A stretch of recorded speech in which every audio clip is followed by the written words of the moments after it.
പരിശുദ്ധ അമ്മ മാതാവ് വഴി ദൈവനാമം മഹത്വപ്പെടുമാറാകട്ടെ. എൻ്റെ പേര് അനിൽ കെ പി മത്തായി. ഞാൻ പന്തളം പറന്തൽ സ്വദേശിയാണ്.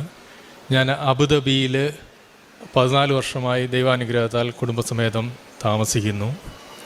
ഞാൻ 10 വർഷമായി sunrise computer and network LLC എന്ന സ്ഥാപനം IT സർവീസ് ചെയ്യുന്നൊരു സ്ഥാപനം നടത്തി വരുന്നു. ഞാൻ കോവിഡ് സമയത്ത് എൻ്റെ ഒരു ആൻറ്റി പറഞ്ഞതനുസരിച്ചിട്ടാണ് ഞാൻ ഈ കൃപാസന ഓൺലൈൻ ഉടമ്പടിയെക്കുറിച്ച് മനസ്സിലാക്കുവാൻ ഇടയാകുന്നതും ഓൺലൈനായി കൃപാസനത്തെക്കുറിച്ച് കൂടുതൽ അടുത്തറിയുവാനും എനിക്ക് സാധിക്കുന്നത്. അതിനുശേഷം ഞാൻ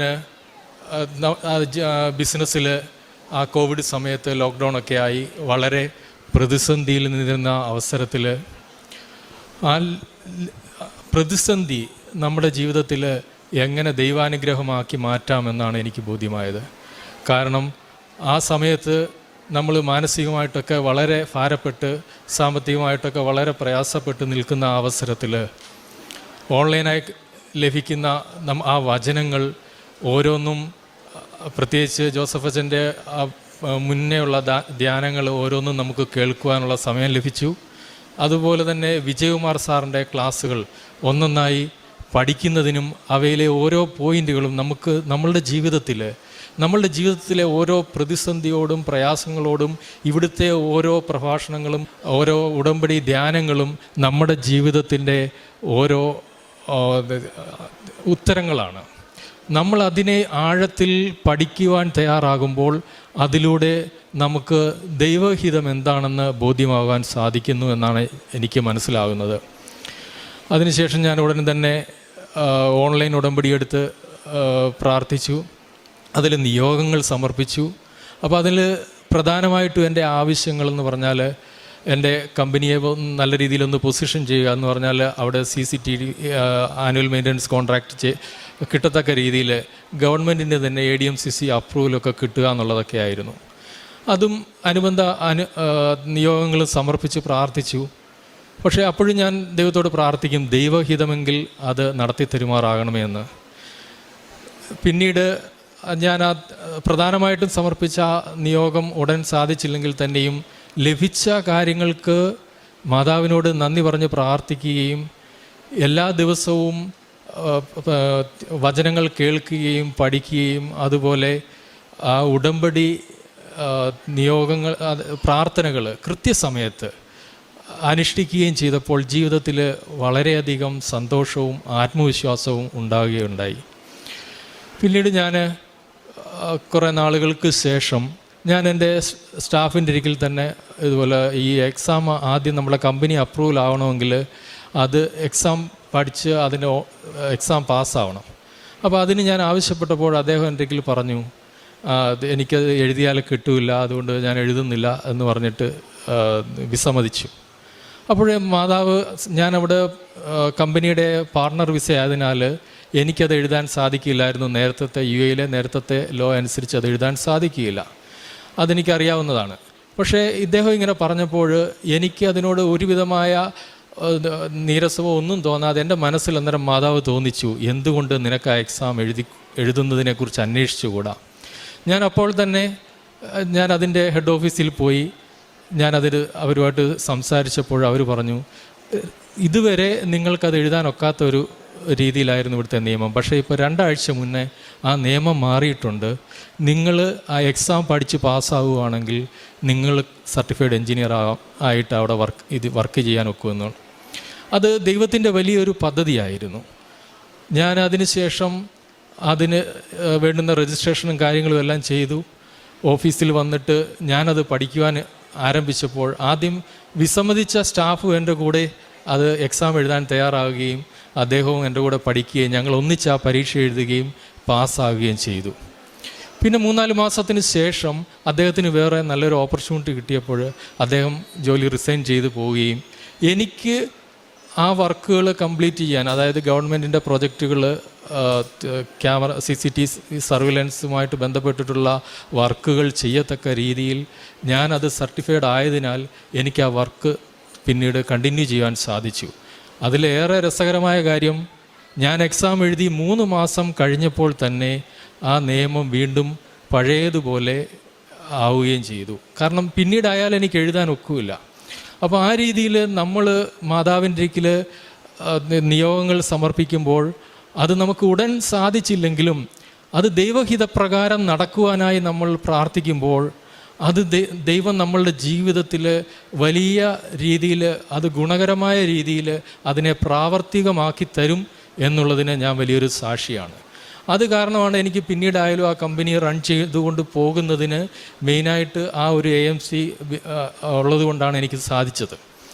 രണ്ടാമത്തെ അതുപോലെ പല കാര്യങ്ങളും, അതായത് ഞാൻ ഈ ബൈബിൾ വചനങ്ങൾ പഠിക്കുമ്പോൾ അതിൽ മാതാവിൻ്റെ അതായത് പരാതികളോടും അല്ലെങ്കിൽ പ്രശ്നങ്ങളോടും പരിഭവങ്ങളില്ലാതെയുള്ള ആ ഒരു ഇത് എന്നെ വളരെയധികം സ്പർശിച്ചിട്ടുണ്ട്. അതായത് മനസ്സിൽ സംഗ്രഹിക്കുക, ദൈവത്തോട് ആലോചന ചോദിക്കുക. അപ്പോൾ നമ്മളുടെ പ്രതിസന്ധികൾക്ക് നമ്മൾ ഒന്നിനെക്കുറിച്ചും പരാതിപ്പെടുകയോ പരിഭവപ്പെടുകയോ ചെയ്യാതെ നമ്മൾ ദൈവത്തോട് പ്രാർത്ഥിക്കുമ്പോൾ ദൈവം നമ്മളോട് സംസാരിക്കും. ഇതുപോലെ ധാരാളം അനുഭവങ്ങൾ എൻ്റെ ജീവിതത്തിൽ ഉണ്ട്. അതുപോലെ ഞാൻ ജർമ്മൻ ബേസ് ചെയ്തൊരു കമ്പനിയുടെ ആനുവൽ മെയിൻ്റനൻസ് കോൺട്രാക്റ്റ് ഡാറ്റ സ്റ്റോറേജിൻ്റെ ചെയ്യുന്നുണ്ടായിരുന്നു. അപ്പോൾ പ്രായോഗികമായ ബുദ്ധിമുട്ട് കാരണം ഞാൻ ഓൾ UAE വിട്ട് അബുദാബി മാത്രമേ വർക്ക് ചെയ്യുന്നുണ്ടായിരുന്നുള്ളൂ. പക്ഷേ എനിക്ക് ആ വർക്ക് പ്രൊവൈഡ് ചെയ്യുന്ന കമ്പനിക്കാർ എൻ്റെ അടുക്കൽ വിളിച്ചിട്ട് പറഞ്ഞു, ഓക്കെ, ദുബൈയിൽ വേൾഡ് ട്രേഡ് സെൻറ്ററിൽ 27th ഫ്ലോറിൽ ഒരു ഫോറിൻ കമ്പനിയാണ്, അവിടെ പോയിട്ട് ആ വർക്ക് ചെയ്യണം. അതിന് വേറെ 2 പേര് പോയിട്ട് ആ വർക്ക് നടന്നില്ല. അതിനാൽ അനിൽ പോയത് നടന്നില്ലെങ്കിലും കുഴപ്പമില്ല, ജസ്റ്റ് അത് അറ്റൻഡ് ചെയ്യുക, നമ്മുടെ ആളവിടെ ഉണ്ടാവണമെന്ന് പറഞ്ഞപ്പോൾ തന്നെ എനിക്കത് ഒഴിഞ്ഞു മാറാനൊക്കാത്തത് കൊണ്ട് ഞാനത് സമ്മതിക്കുകയും അപ്പോൾ തന്നെ ഞാൻ ദുബൈയിൽ അവിടെ ചെന്ന് അത് അറ്റൻഡ് ചെയ്യാനായി ചെന്ന് വർക്ക് നോക്കുമ്പോൾ വളരെയധികം പ്രായോഗിക ബുദ്ധിമുട്ടുണ്ട് അത് നടപ്പിലാക്കുന്നതിന്. അപ്പോൾ ഞാൻ അവരോട് അതൊരു ഫോറിൻ കമ്പനി ആയതിനാൽ അത് ഓൺലൈനിൽ തന്നെയാണ്, അത് USA-യിൽ നിന്നും ജർമ്മനിയിൽ നിന്നുമൊക്കെ അത് ഓൺലൈനായിട്ട് മോണിറ്റർ ചെയ്യുകയും ചെയ്യുന്നുണ്ട്. ഞാൻ മാതാവിൽ അടിയുറച്ച് വിശ്വസിച്ച് മാതാവിൽ പ്രാർത്ഥിച്ചുകൊണ്ട് ഞാനത് ചെയ്യുവാൻ ആ വർക്ക് ചെയ്യുവാൻ ആരംഭിച്ചു. എനിക്ക് തന്നെ അറിയത്തില്ല, ഒരു പ്രതീക്ഷയുമില്ലാതാണ് ഞാനത് ചെയ്യുന്നത്. പക്ഷേ അത് വർക്ക് കംപ്ലീറ്റ് ചെയ്ത് നോർമലി ഡാറ്റ സ്റ്റോറേജിൻ്റെ വർക്ക് നമ്മൾ ഹാർഡ്വെയർ ഡിവൈസ് എന്തെങ്കിലും മാറ്റിക്കഴിഞ്ഞാൽ അത് ഇനിഷ്യലൈസ് ചെയ്യാൻ വേണ്ടി ഒരു 10 മിനിറ്റ് ടൈം എടുക്കും. അപ്പോൾ ആ ഒരു സമയം വരുത്തുള്ളൂ എന്നാണ് ഞാൻ കരുതിയത്. അത് വർക്ക് കംപ്ലീറ്റ് ആക്കിയിട്ട് ഞാനത് ചെയ്യാൻ നേരം അതിൽ ഗ്രീൻ ലൈറ്റ് കാണിച്ചു. അപ്പോൾ ഞാൻ വർക്ക് റെഡിയായി എന്നുള്ള ഒരു ഉദ്ദേശത്തിൽ അതിന് പുറത്തിറങ്ങാനായിട്ട് തുടങ്ങി. അപ്പോഴേ കൃപാസനത്തിൽ ഞാൻ എല്ലാ ദിവസവും രാവിലെയും വൈകിട്ടും കൃത്യമായിട്ട് ഉടമ്പടി പ്രാർത്ഥിക്കുന്നതിന് വേണ്ടി ആ സമയത്ത്, അതായത് ഇവിടുത്തെ വൈകിട്ടത്തെ 7 മണി എന്നുള്ളത് അവിടുത്തെ 5:30 ടൈം. അപ്പോൾ വൈകിട്ടത്തെ 5:30 രാവിലെ ഇവിടുത്തെ സമയം അവിടെ 4 മണി എന്നുള്ള രീതിയിൽ ഞാൻ അലാറം വെച്ചിട്ട് ആ സമയത്ത് തന്നെ ഈ ഉടമ്പടി പ്രാർത്ഥന മനഃപ്പാഠമാക്കിയതിനാൽ ജോലിയിലാണെങ്കിലും വാഹനം ഓടിക്കുമ്പോഴാണെങ്കിലും ഒക്കെ ആ പ്രാർത്ഥന ഞാൻ പ്രാർത്ഥിക്കും. പിന്നെ എല്ലാ ദിവസവും അനുദിന പ്രാർത്ഥനയോടുകൂടി വൈകുന്നേരങ്ങളിലായാലും രാവിലെ ആയാലും അത് തിരികെത്തിച്ചിട്ട് പ്രാർത്ഥിക്കുകയും ചെയ്യും. അതാണ് എൻ്റെ ഒരു രീതി. അപ്പോൾ ഞാൻ ഈ വർക്ക് കഴിഞ്ഞ് നിൽക്കുന്ന സമയത്ത് ഇത് ശരിയാണോ അല്ലയോ എന്നുള്ളത് അവർ അതിൻ്റെ GUI ഇൻ്റർഫേസ് വെച്ചിട്ട് വിദേശത്ത് നിന്ന് നോക്കിയിട്ടാണ് പറയേണ്ടത്. അപ്പം അത് റെഡി ആയില്ല എന്നുണ്ടെങ്കിൽ ചെയ്യേണ്ടത് വീണ്ടും ആ മെഷീൻ ഉടനെ ഓഫ് ചെയ്യുക, വീണ്ടും ചെയ്ത പ്രൊസീജിയർ 2-3 മണിക്കൂർ എടുത്ത് വീണ്ടും ചെയ്യണം. അതിനൊരുപാട് ബുദ്ധിമുട്ടുമാണ്. പക്ഷേ ഞാനത് റെഡിയായെന്നുള്ള രീതിയിൽ ഞാൻ നിന്നപ്പോഴാണ് എനിക്ക് എൻ്റെ മൊബൈലിൽ പ്രാർത്ഥനയുടെ അലാറം അടിച്ചു. ഞാനപ്പം തന്നെ എന്ത് ചെയ്തു, ആ അലാറം ഓഫ് ചെയ്തിട്ട് ഞാൻ അവിടെ പ്രത്യക്ഷീകരണ പ്രാർത്ഥിച്ചുകൊണ്ട് നിൽക്കുകയാണ് ആ ഓഫീസിൽ. അപ്പോൾ ക്യാബിനിൽ ഞാനിങ്ങനെ നിൽക്കുമ്പോൾ അവിടുത്തെ സ്റ്റാഫ്, ക്ലയൻറ്റിൻ്റെ സ്റ്റാഫ് വന്നിട്ട് പുറത്ത് നിന്നിട്ട് കൈ കാണിക്കുന്നുണ്ട്. പുള്ളി എൻ്റെ ഒരിക്കൽ കൺവേ ചെയ്യാൻ ചെയ്ത മെസ്സേജ് എന്താണെന്ന് ചോദിച്ചാൽ, മെഷീൻ അത് റെഡി ആയിട്ടില്ല, ഫോൾട്ടാണെന്ന് അവിടുന്ന് US-ൽ നിന്ന് മെസ്സേജ് വന്നു എന്നാണ് പറയാൻ ശ്രമിച്ചത്. പക്ഷേ ഞാനത് കേട്ടില്ല. ഞാൻ ഈ പ്രാർത്ഥനയിലായതുകൊണ്ട് ഞാനൊക്കെ ആഫ്റ്റർ 5 മിനിറ്റ്സ് എന്നുള്ള രീതിയിൽ കൈ കാണിച്ചു. അപ്പോൾ പുള്ളി ധരിച്ചു ഓക്കെ 5 മിനിറ്റ് കഴിഞ്ഞിട്ട് ഇത് റെഡി ആവുമെന്നാണ് ഞാൻ പറഞ്ഞത്. ഞാൻ പക്ഷേ അദ്ദേഹം പറഞ്ഞത് കേട്ടായിരുന്നെങ്കിൽ ഞാൻ പോയി എളുപ്പം മെഷീൻ ഓഫ് ചെയ്ത് വീണ്ടും അത് കോംപ്ലിക്കേഷൻ ഉണ്ടാവുമായിരുന്നു. പക്ഷേ ആ പ്രാർത്ഥനയിൽ നിന്നപ്പോൾ എനിക്ക് ആ ഒരു 5 മിനിറ്റ് കഴിഞ്ഞിട്ട് ഞാൻ പുറത്തിറങ്ങി കോഫി മെഷീനിൽ നിന്ന് കോഫിയൊക്കെ കുടിച്ച് ഞാനിങ്ങനെ ക്യാബിന് വെളിയിലിറങ്ങി നിൽക്കുമ്പോൾ അദ്ദേഹം വന്നിട്ട് പറയുകയാണ്, സാറ് നിങ്ങൾ പറഞ്ഞതനുസരിച്ചിട്ട് 5 മിനിറ്റ് കഴിഞ്ഞപ്പോഴത്തേക്കിന് ഇത് മെഷീൻ ഓക്കെ ആയി, സക്സസ് ആണ്, ടാസ്ക് കംപ്ലീറ്റ് ആണെന്ന്. ഞാൻ തന്നെ അതിശയിച്ചു പോയി. ഞാൻ എന്നിട്ട് എൻ്റെ മൊബൈൽ നോക്കുമ്പോൾ സാധാരണ 5:30 അലാറം ഓൺ ആവേണ്ടത് അന്നേരം സമയം 5:15 ആയതേ ഉള്ളൂ. ഞാൻ വിചാരിച്ചു എനിക്ക് അലാറം അടിച്ചതാണോ അതോ എനിക്കത് തോന്നിയതാണോ അന്നേരം ആ ഒരു പ്രാർത്ഥന ഇത് ശ്രദ്ധിക്കാൻ. അപ്പോൾ അതുപോലെ ഒരുപാട് അനുഭവങ്ങൾ എൻ്റെ ജീവിതത്തിൽ ഉണ്ടായിട്ടുണ്ട്. അതുപോലെ പ്രേക്ഷിത പ്രവർത്തനം എന്ന് പറയുന്നത് ഞാൻ മനസ്സിലാക്കുന്നത്, നമ്മൾ ഏത് മേഖലയിൽ ജോലി ചെയ്താലും നമുക്കറിയാവുന്ന രീതിയിൽ വളരെ ലളിതമായിട്ട് ആ കാര്യങ്ങളെ മറ്റുള്ളവർക്ക് നമുക്ക് മനസ്സിലാക്കി കൊടുക്കുവാൻ സാധിച്ചാൽ അത് തന്നെ വലിയൊരു പ്രേക്ഷിത പ്രവർത്തനമാണ്. നമ്മളെപ്പോഴും നമ്മൾക്ക് എന്താണോ ഇപ്പോൾ ആരെങ്കിലും ഒരു ആവശ്യം നമ്മളുടെ അടുത്ത് പറയുക, നമുക്കതിനെക്കുറിച്ച് അറിയാവുന്ന കാര്യങ്ങൾ വളരെ ലളിതമായിട്ട് അവരെ പറഞ്ഞ് മനസ്സിലാക്കി അവരുടെ ആ ഒരു ഉത്കണ്ഠയ്ക്ക് അല്ലെ ആകുലതയ്ക്ക് ഒരു ആശ്വാസം നൽകുവാൻ സാധിക്കുന്നുവെങ്കിൽ അതും വലിയൊരു പ്രേക്ഷിത പ്രവർത്തനമായി ഞാൻ കണക്കാക്കുന്നു.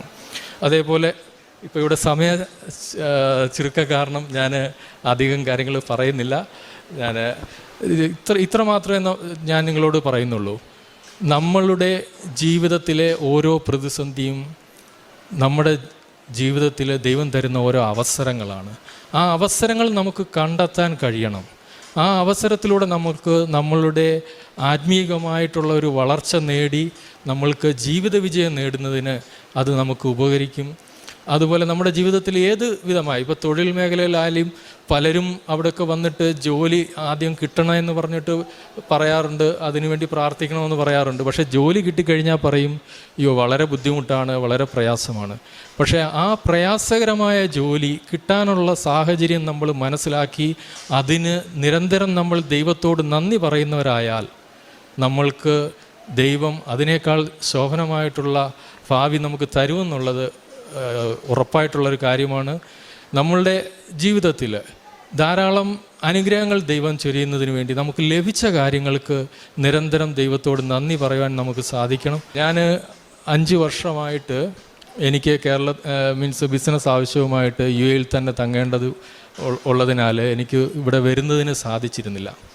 ഞാൻ കഴിഞ്ഞ ആഴ്ച വന്ന് അതിനുശേഷം ഞാൻ ഇന്നലെ ഇവിടെ വന്നിട്ട് നേരിട്ട് ഉടമ്പടിയെടുത്തു.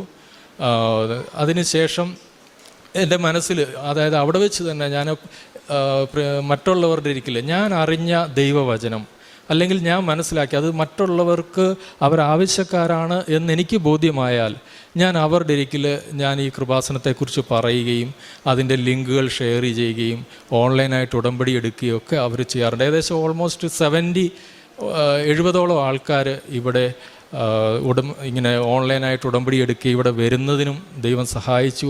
അത് ദൈവം എന്നിലൂടെ പ്രവർത്തിച്ച്, നമ്മളിപ്പോൾ ആർക്ക് എന്തൊരു കാര്യം ചെയ്താലും അത് നമ്മൾ ചെയ്തു എന്നല്ലതാ, ദൈവം നമ്മളിലൂടെ പ്രവർത്തിക്കുക ചെയ്തേ. അങ്ങനെയൊക്കെ ദൈവം വലിയ അനുഗ്രഹങ്ങൾ ചെയ്തു. അതൊക്കെ ഞാൻ നന്ദിയോടുകൂടി ഓർക്കുന്നു.